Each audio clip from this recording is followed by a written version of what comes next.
सुजाता का स्वभाव बहुत ही दयालु था। वो भले ही गरीब थी, फिर भी वो लोगों की मदद करने से कभी पीछे नहीं हटती थी।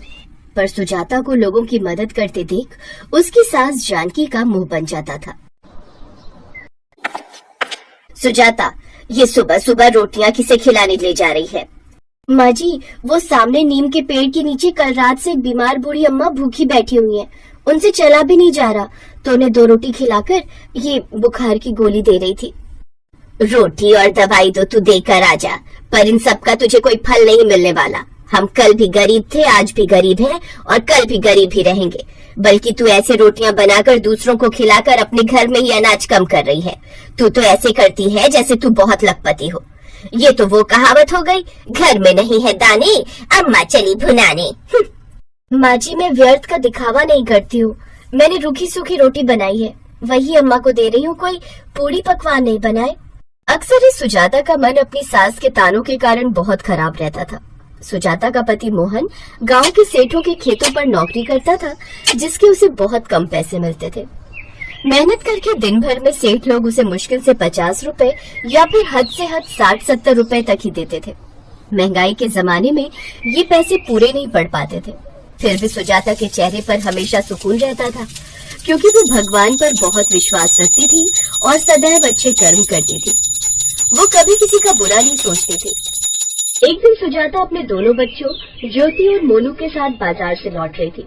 तभी सड़क के किनारे एक बूढ़ा आदमी टमाटर से भरी बैलगाड़ी लेकर जा रहा था। अचानक उसका बैलेंस बिगड़ा और टमाटर की भरी हुई गाड़ी पलट गई। उस समय सड़क पर कोई भी नहीं था। हे भगवान, ये क्या हो गया? मेरी तो पूरी गाड़ी उलट गई। इतने टमाटर अकेला कैसे गाड़ी में वापस भरूं? घबराओ नहीं बाबा, मैं तुम्हारी मदद करती हूँ। ज्योति, मोनू, चलो बच्चों, जल्दी जल्दी इनके टमाटर वापस गाड़ी में रखवा देते हैं। टमाटर सड़क पर इधर उधर दूर दूर तक बिखर गए थे। सुजाता ने अपने बच्चों के साथ मिलकर उस बूढ़े आदमी के सारे टमाटर बटोर कर जल्दी जल्दी गाड़ी में वापस भरवा दिए। बहुत बहुत धन्यवाद बेटी, तुमने तो सारे टमाटर गाड़ी में वापस भरवा दिए। मैं तो अकेला इतना सब कर ही ना पाता। मैं तो बहुत घबरा गया था। मुझे ये सारे टमाटर शहर की मंडी में लेकर जाने हैं। अगर एक भी टमाटर खराब हो जाता तो मालिक मुझ पर बहुत गुस्सा होता। जीते रहो बेटी, सदा खुश रहो। आपने आशीर्वाद दिया, मुझे बहुत खुशी है बाबा। अच्छा, हम चलते हैं, आप भी आराम से जाना। हाँ, रुको बिटिया, तुम्हारे पास ये थैला है ना?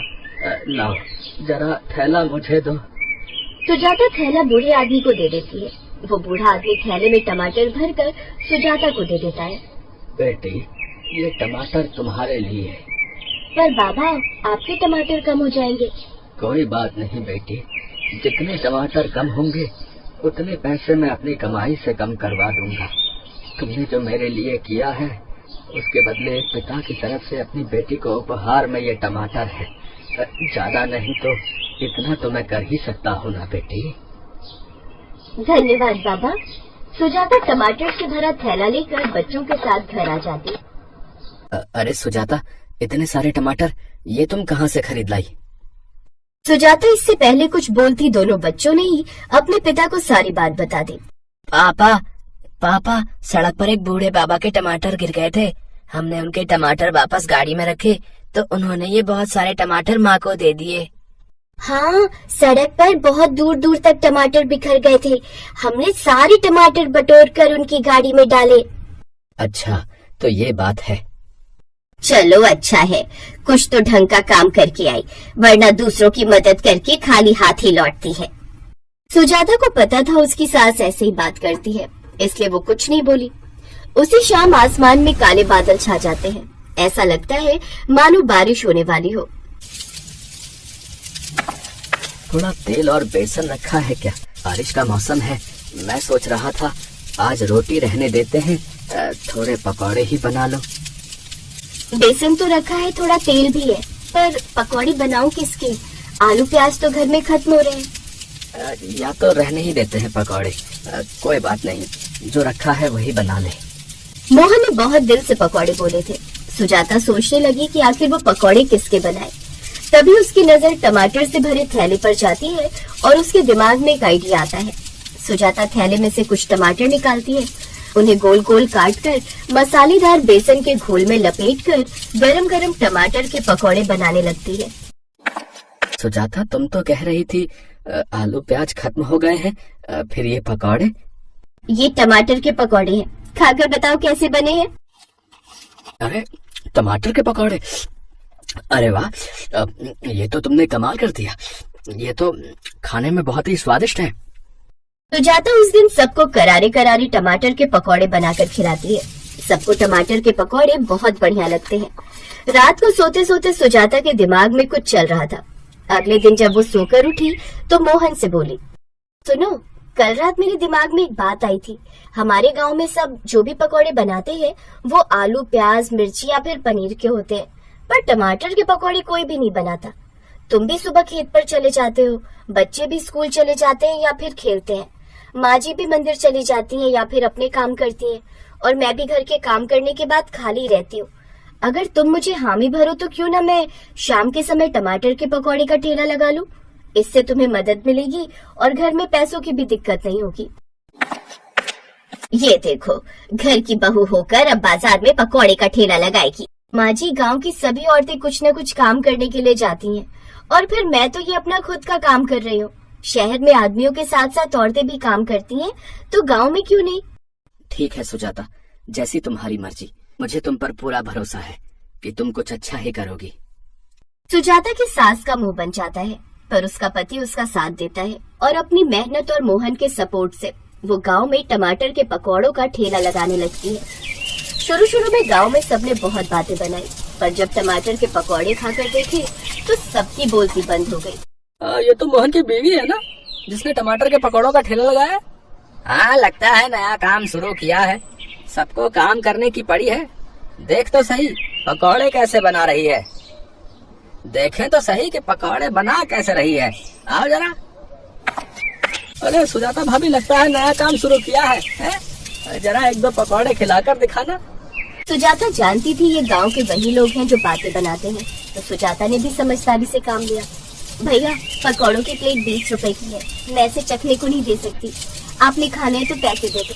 सुजाता जानती थी ये गांव के वही लोग हैं जो मुफ्त का खाने वाले हैं और उसको बिना पैसे दिए ही खाकर चलते बनेंगे, पर सुजाता ने उन्हें ढील नहीं दी और पैसों के बदले के पकौड़े दिए। सुजाता टमाटर के पकौड़े बहुत ही स्वादिष्ट बनाती थी। ये बात सभी गाँव वाले जानते थे। धीरे धीरे सुजाता के ठेले पर ग्राहकों की भीड़ लगने लगी। सुजाता के पास आज जो भी था वो सब उसके अच्छे कर्मों का फल था, जो उसे ईश्वर से प्राप्त हुआ था। रजनी का पति राजेश एक फैक्ट्री में नौकरी करता था। घर में उनके अलावा उसकी सास और छोटी ननद थे। रजनी, मेरा रोटी का डिब्बा दे दो, मुझे आज फैक्ट्री जल्दी पहुंचना है। आज मालिक ने बड़ी नई मशीनें मंगवाई हैं, तो सबको जल्दी आने के लिए कहा है। राजेश बेटा, सुमन के लिए पंडित जी एक रिश्ता बता गए थे, मैं सोच रही हूँ बात कर लेते हैं। ठीक है माँ, इस सोमवार मेरी छुट्टी है, लड़के वालों को घर बुला लेंगे। क्यों रजनी, तुम बताओ। हाँ ठीक रहेगा, मैं घर पर ही कुछ अच्छा खाने का बना लूंगी।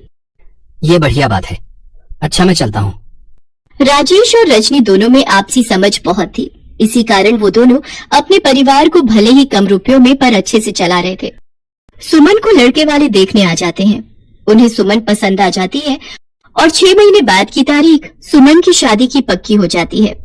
रजनी, सुमन की शादी के लिए पैसे भी जोड़ने पड़ेंगे। हमारे पास 6 महीने का समय है। चिंता मत करो, सब हो जाएगा। मेरी शादी की सोने की चेन और चूड़ियां मैं सुमन को दे दूंगी, जेवर का काम हो जाएगा। बाकी तो अभी समय है, हम शादी के लिए जोड़ लेंगे। सुमन, तेरी रजनी भाभी सचमुच कितनी अच्छी है। हाँ माँ, मैं भी यही देख रही हूँ, वो हम सब के बारे में कितना सोचती हैं। सब कुछ ठीक चल रहा था, पर कहते हैं ना, खुशियाँ और परेशानियां दोनों बिना दस्तक दिए आती हैं। एक दिन फैक्ट्री में मशीन पर कपड़ा काटते हुए राजेश का हाथ उसमें आ जाता है। राजेश बुरी तरह जख्मी हो जाता है। देखो रजनी, मैंने राजेश के हाथ के लिए अपनी तरफ से जो भी पैसे देने थे वो दे दिए हैं। बाकी इसका इलाज तुम खुद करवाओ। गलती ये मजदूर खुद करते हैं और भरना हम मालिकों को पड़ता है। पर मालिक, डॉक्टर अभी 2 लाख रुपए और मांग रहे हैं। अरे कितना दूं? 1 लाख रुपए तो मैंने लगा दिए। अब मेरे बस की बात नहीं है, अपने आप करो जैसे मर्जी। फैक्ट्री का मालिक बहुत ही बेईमान निकला। उसने सारी गलती राजेश पर डाल दी। रजनी के पास अपने जेवर बेचने के अलावा कोई चारा नहीं था। उसने अपनी पाई पाई राजेश के इलाज में लगा दी। 1 महीने बाद राजेश को हॉस्पिटल से छुट्टी मिली और वो घर आया, पर अभी भी राजेश का हाथ ठीक नहीं था और घर में कोई कमाने वाला भी नहीं था, इसलिए पैसों की परेशानी शुरू हो गई। उधर सुमन की शादी के दिन भी नजदीक आ रहे थे। सब कैसे होगा कुछ समझ नहीं आ रहा। सुमन की शादी को 4 महीने बाकी रह गए हैं। माँ जी आप चिंता मत करो, जब तक मैं इस घर में हूँ इस घर पर कोई आंच नहीं आएगी। मैं काम करूंगी माँ जी। पर रजनी, तुम क्या काम करोगी? कोई ना कोई काम मैं ढूंढ लूंगी। कोशिश करने से सब काम हो जाते हैं। रजनी रोजाना ही काम की तलाश में घर से निकलती थी। एक दिन चलते चलते उसे प्यास लगी। उसने एक टमाटर सूप की दुकान देखी। रजनी ने वहाँ से पानी पिया। कुछ देर वो टमाटर सूप बनाने वाले को सूप बनाते हुए देखती रही। दुकानदार गर्म गर्म टमाटर सूप कटोरे में डालता, उसमें ब्रेड के टुकड़े डालता और क्रीम मिलाकर ग्राहकों को बेच रहा था। रजनी को ये काम बहुत ही आसान लगा। ग्राहकों की भीड़ भी सूप की दुकान पर लगी हुई थी। अगर मैं भी टमाटर सूप का ठेला अपने मोहल्ले के पास लगा लूं तो ये सूप बनाना तो बहुत ही आसान है। राजेश अभी कुछ समय और काम पर नहीं जा पाएंगे। मुझे कुछ तो करना ही होगा। आगे सुमन की शादी भी करनी है। सब बातें सोचती हुई रजनी घर आती है और राजेश से इस बारे में बात करती है। राजेश मान जाता है। रजनी के पास उसका मंगलसूत्र रखा था। पहले तो उसे देखकर रजनी की आंखों में आंसू आ जाते हैं, पर वो मजबूर थी। उसके पास पैसे नहीं थे, इसलिए वो एक सुनार को अपना मंगलसूत्र बेचकर 5,000 रुपए ले आती है। उन रुपयों से रजनी सूप बनाने के सारे बर्तन और सब्जियां खरीद लेती है। राजेश एक व्यक्ति को जानता था जो ठेले किराए पर देता था। अब रजनी को बस सूप बनाना शुरू करना था। रजनी सारी तैयारी के साथ भगवान को याद करके अपना टमाटर सूप का ठेला मोहल्ले में लगा लेती है। धीरे धीरे ग्राहक रजनी के ठेले पर टमाटर सूप पीने आने लगे। शुरू शुरू में उसकी कमाई थोड़ी होती थी, पर जैसे जैसे रजनी ने टमाटर सूप और स्वादिष्ट बनाना शुरू किया तो ग्राहक बढ़ने लगे। रजनी बहू, अगले महीने सुमन की शादी है। मैं सोच रही थी कि कुछ खरीदारी शुरू कर देते। माँ जी आप चिंता मत करो, मैंने 5 लाख रुपए की एक कमेटी डाल दी थी। इस महीने मैं वो कमेटी उठा लूंगी, फिर हम आराम से सुमन के लिए जेवर और कपड़े खरीद सकते हैं। बाकी रोजाना की कमाई से भी कुछ न कुछ बचत हो ही जाएगी। रजनी, तुम जैसी बहू पाकर हम सचमुच बहुत धन्य हो गए। तुमने इतनी परेशानियों के बावजूद भी हिम्मत नहीं हारी, बल्कि टमाटर सूप का काम शुरू किया। माँ जी, ये तो आपका और भगवान का आशीर्वाद है जो मेरा काम इतना चल पड़ा। अब आप चिंता मत करो, हम बहुत धूमधाम से सुमन की शादी करेंगे। रजनी ने टमाटर सूप घरों में ऑनलाइन डिलीवर करना शुरू कर दिया। धीरे धीरे रजनी की मेहनत से उसका टमाटर सूप का ठेला चल पड़ा। राजेश की तबीयत में सुधार था, वो भी रजनी की मदद करता था और फिर दोनों ने मिलकर अपना सूप का काम और बढ़ा लिया और पैसे जोड़कर सुमन की शादी भी धूमधाम से कर दी।